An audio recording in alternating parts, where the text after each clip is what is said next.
Good afternoon and welcome to Finding the Plot. My name is Sebastian Whittington Smythe and I have a secret for you. I'm Batman. Surely you're not surprised, are you? A handsome, rich playboy like me? Oh, you got me, only joking. We're all Batman. Unless you've never played Arkham Asylum or Arkham City, in which case you're more like Aquaman, and nobody wants that. Now, I know what you're thinking. Sebastian, you dramatically enchanting Lothario. The plot of Arkham City is actually really good. Dare I say it, it even makes sense. And even the way that the ending just kind of tapers off is actually genius. Surely it doesn't take a genius like me to decode the plot. Well, my friends, the quality of the surface story of Arkham City is actually a bluff. They have made it so good that you won't try to question what it really means or to find the truth. But that's why I'm here. I would never fall for such a cunning ruse. The true story of Arkham City is actually about life, work, love and relationships, and most importantly, about priorities. So don your cowl and rubber batsuit with giant nipples, sit back and relax as I find the plot of Arkham City. We see some goons looking for a safe of some sort when a familiar shadow appears. But it's not who you think. Oh, no. It's Catwoman! It's just little old me. Being a materialistic dame, she wants the safe for herself and kicks all kinds of butt to get it. Playing as Catwoman, we find that she controls just like Batman. This is important, so remember it. Catwoman finds a full-sized SD card and slips it into her Samsung Galaxy S2 somehow. But before she can get anywhere, Two-Face turns up and threatens to explode her head. Get your filthy paws off that now. Elsewhere, we see what's been going on with Batman, or more specifically Bruce Wayne. He was holding a press conference to explain why he thinks that Arkham City is a bad idea, but soldiers turn up and arrest him. I guess he was a one-man Occupy Arkham movement or something. They bundle him into Arkham City, where Hugo Strange gloats, explaining that he knows all about Bruce Wayne being Batman, and if he makes a nuisance of himself, the whole world will find out as well. Strange just wants Bruce to sit back and let him unleash Protocol 10. Hugo Strange has presented Batman with an ultimatum. He can either sit back and do nothing, which goes against every fibre of his being, or refuse at the expense of his lifestyle. In this respect, Strange represents an employer, telling you to waste your time doing something you may hate, just so that you can scrape together enough money to live the lifestyle to which you are accustomed. Or you can tell them where to go and risk losing everything. Of course, while getting processed, Bruce decides, I'm Batman, and gets into a scuffle with Penguin's boys, then in a satisfying moment, punches Penguin in the face. Bruce then shuffles off to become Batman, shedding his corporate persona to be his true self. He's now ready to live his life to the full, sending out a big bat finger to Hugo Strange Incorporated.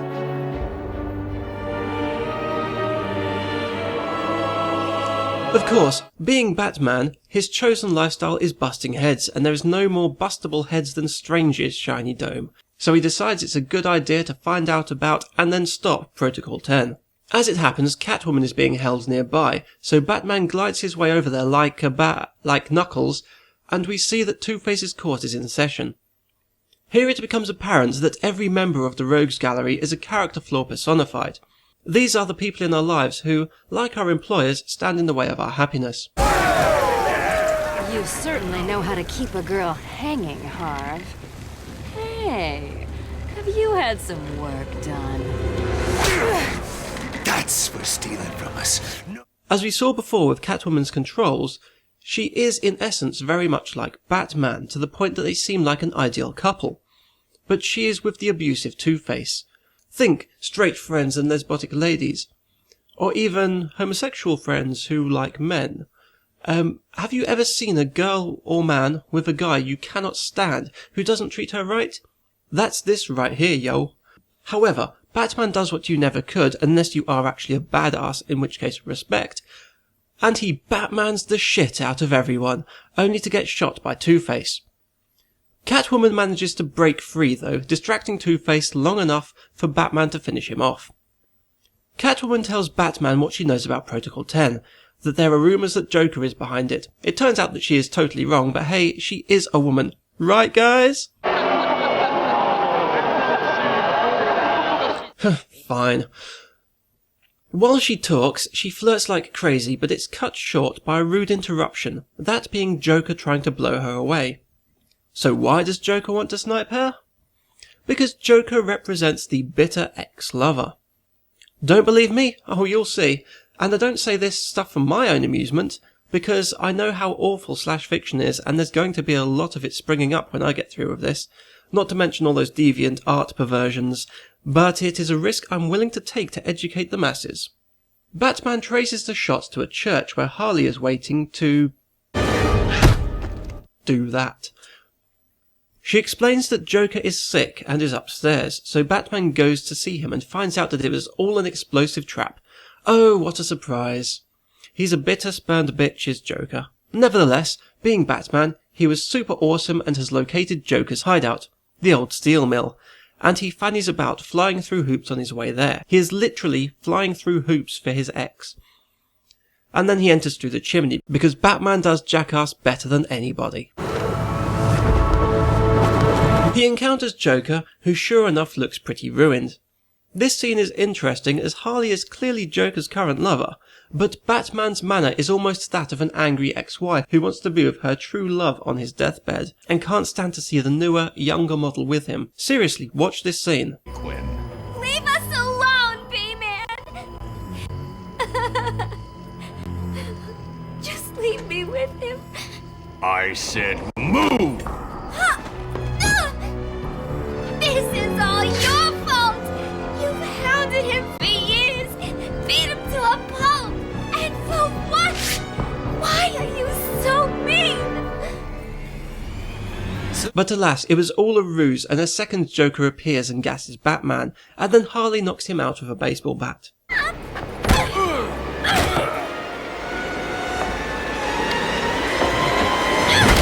We cut back to Catwoman, who is pondering helping Batman or going after loot. Being a woman, she picks the loot and approaches Poison Ivy to ask for help getting into Strange's stronghold. She fights her way to Ivy and then gets strung upside down again. Once again, this whole gameplay section was just designed to show how similar Catwoman is to Batman at the very core. Back with Batman and Joker, we get an enlightening scene that shows off their relationship. Harley wants to see Batman's face, but Joker replies, No one's who you think they are, my dear. Why spoil the fun? Showing perhaps that Joker understands that Batman is Batman and nothing else matters. They truly understand each other. So why did they split up? Perhaps it was their ideological differences. Batman needs order while Joker needs chaos. Either way, Joker reveals that he is in fact dying, and that he has given Batman some of his blood, poisoning him. Because now, there's a teeny little bit of me in you too, Bats. Oh, come on. Don't tell me it's not what you've always wanted.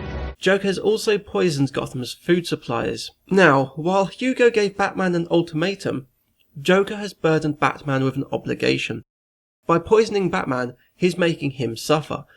But by poisoning Gotham, he has harmed the one thing that Batman cares about the most. It is akin to the jilted, obsessed ex-girlfriend revealing the double whammy that not only is she pregnant, but she has been telling everyone that she is pregnant because you raped her. So as if having to cure himself wasn't enough, he has to do this for the good of his baby, Gotham City. And yet, despite all of this, Joker has nothing to do with Protocol 10. So if I transpose Batman's predicament onto the everyman, he has just quit his job to live his carefree life while sabotaging his former employer, kind of like our heroes from Office Space. And just when he was about to get his girl, Catwoman, his ex turned up to reveal that she is pregnant and calling you a rapist. So now he's got to sort that mess out while still actually being no closer to screwing his employer. It turns out that Mr. Freeze has an idea how to cure Batman, so he heads off to find Mr. Freeze's hideout, the police station. On the way though, Batman bumps into Bane, who represents one of those friends who just keeps asking for favours only to let you down. In this case, Bane wants Batman to destroy Titan containers, and promises that he will not turn against him after he does so. Silly Bane, you're so transparent. Deadshot also kills a guy on the way. And of course, he represents those bloody snipers who just keep trying to kill you on your way to work every day. Oh, is that just me? Never mind. He even gets stopped by a ringing phone. The phone of Victor Zsasz. His game is to make Batman run from A to B quickly, or he will kill somebody. He is the annoying relative who expects you to be their personal taxi service. We all have them, and some of you are still young enough to be that annoying relative, and shame on you. But they always need a lift when you're in the middle of trying to save the world. Luckily, I am always pissed, so nobody lets me get behind the wheel of a car anymore. Not after that fateful day, August the 31st, 1997. Damn those French roads. Either way, Zsasz is just another guy standing in the way of Batman's happiness. And here is another obvious visual metaphor of flying through hoops. When Batman eventually arrives at the police station after all of his hoop-based jollities, it turns out that Mr. Freeze has been kidnapped by Penguin. Why? Because Penguin is a creepy bugger who likes to collect stuff. It just so happens that Penguin is holed up in a museum. So off we go and find a T-Rex, a live ninja, and many more things besides. For some reason, Penguin, like Joker, has a one-armed goon. What is it with these guys and one-armed goons? Surely they would have more success if they actually had both their arms. But yes, Penguin is a collector. He's the creepy guy you either know or have interactions with, who you just know crawls around in changing rooms, collecting toenails and discarded tissues and pubic hair and used tampons and all that other good stuff, just so he can put them in jars and sniff them. He doesn't have much of an impact on your life, but every time you think about him, you just need to have a bath or something just to feel a little bit less icky. Penguin has stolen Freeze's gun and has put both Freeze and his suit on display. Batman rescues Freeze and asks about the cure, but Freeze doesn't want to tell Batman anything until he has his suit. Something about him dying because of the heat or something. But he's a real dick about it too, because he's all mopey about his wife. Yes, Freeze is the friend who never got over that one girl he really liked, and while he can be cool to hang around with, as soon as he thinks about her, he becomes insufferable. Batman and Freeze strike a deal, which ends with Batman spilling Freeze's WKD. I'll get you. Now that's not cool, Batman. You never mess with another man's booze, even if it is an Alcopop. I'm disappointed, Freeze. I thought you'd go for a more manly drink. What? Batman finds Freeze's suit and takes the security overrides that will deactivate his gun. Batman takes that and the research data and then runs off to uppercut Penguin into oblivion.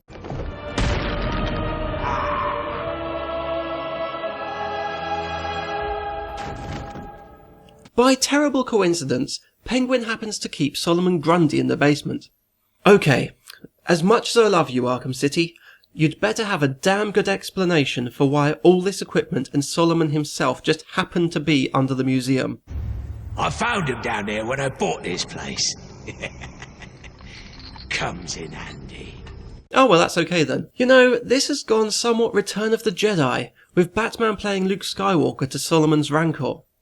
In fact, Penguin kind of resembles Jabba the Hutt. But Batman is superior to Luke Skywalker in many ways, and rather than smashing a door on Solomon's head, he just kicks the crap out of him and then crushes his heart, apparently. You know, I thought Batman never killed unless it was in the name of Tim Burton. Anyway, he beats up Penguin and hands him over to Freeze. They discuss the cure, and it turns out that Freeze's cure doesn't last long enough to be useful. Luckily, Batman deduces that Ra's al Ghul's blood is all that they need to make the cure sustainable. While having their little chat, the ninja woman busts out of her tank and runs off, leaving a blood trail to Ra's. He chases her to a rooftop and then engages her in battle. When he gets the upper hand, he places a tracking device on her back so that he can follow her to her base, and then allows himself to be straddled by her lithe ninja hips. Clearly it's more than just his cowl that's horny tonight. Either way, Robin turns up. This is his one appearance, and he doesn't do much other than look like a Jedi. Batman gives Robin a sample of his blood and tells him to get it to the hospitals to diagnose anybody who has been poisoned. In response, Robin gives him the line launcher.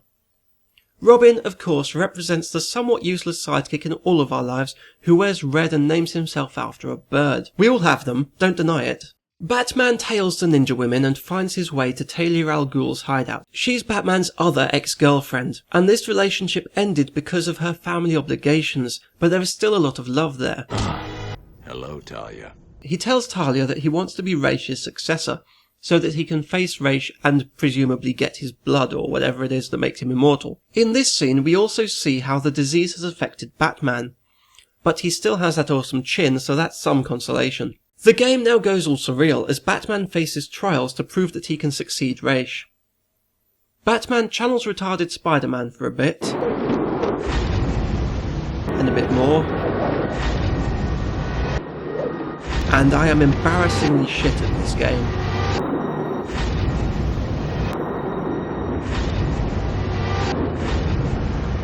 But eventually, he remembers how to be awesome and faces Raish.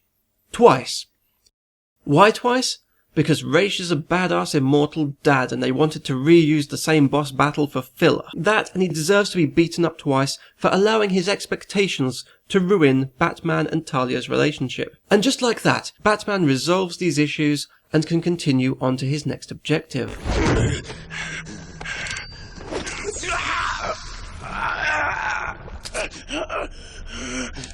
He takes the sample back to Freeze, who can create the cure. However, Freeze is back in dick mode again, because Joker has his wife, the emo douche. Being awesome though, Batman beats Freeze, but finds that the cure has been stolen. Freeze is still moaning about his wife, and personally at this point, I'd find Freeze's wife and thaw her out while forcing Freeze to watch. But then, I am a spiteful bastard. Bats goes off to see Joker again, but on the way he is tricked by Mad Hatter, and ends up in a surreal bunny-faced hallucination.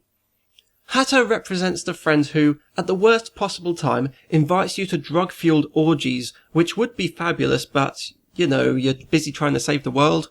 He overcomes this inconvenience, though, and heads back to Joker. Batman and Joker have a fight which ends with Batman winning. However, inconveniently for him, the roller coaster collapses and falls on top of him. He's really not having a good day, is he? Luckily, Talia turns up to save him, offering herself as Joker's hostage and promising him eternal life in the Lazarus pit. As she does so, she sneakily activates a tracking device on herself. We go back to Catwoman, who has come to an agreement with Ivy. She makes it to Strange's stronghold and steals the loot, but as she is about to escape Arkham City, she decides that she would rather help Batman. Unless you're one of those players who try to leave, in which case she is compelled to help Batman. With Batman free, he shoots off to stop Protocol 10. I guess we both know what Protocol 10 is now, right? If you're planning on stopping it, you need to hurry. He makes it to the top of Strange's tower and beats him up, getting revenge on every boss who has ever made our lives a nightmare. Well, your lives, I work for nobody. Anyway, Raish turns up and kills Strange, and reveals that this was all a test to see if Strange was a worthy successor. Raish explains that Strange failed the test, but before Strange dies, he blows up the tower. 11. Raish falls to his doom, but Batman lands safely, showing that he has more in common with cats than you would think. Batman is understandably peeved about all this, so Dick punches his way to Joker to save Talia, and also to cure himself. At the theatre, Talia is being held hostage, but then in a shocking twist, she kills Joker. Dun dun dun! But Batman realises something isn't right, just in time for her to get shot. Talia! To be fair, his timing could have been better, but oh well, one ex being killed by another is kind of poetic, isn't it?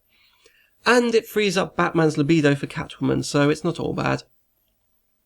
It turns out that the healthy-looking Joker was actually Clayface, who reveals himself and tries to kill Batman, but ends up being sliced into tiny pieces for his trouble.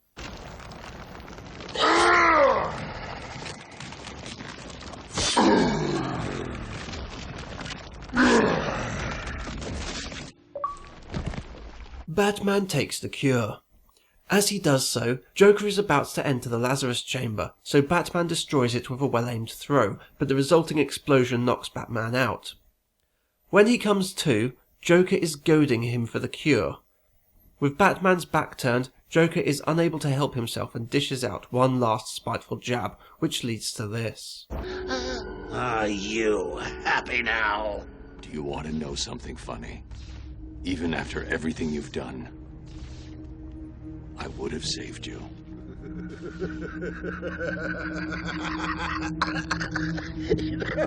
That actually is pretty funny.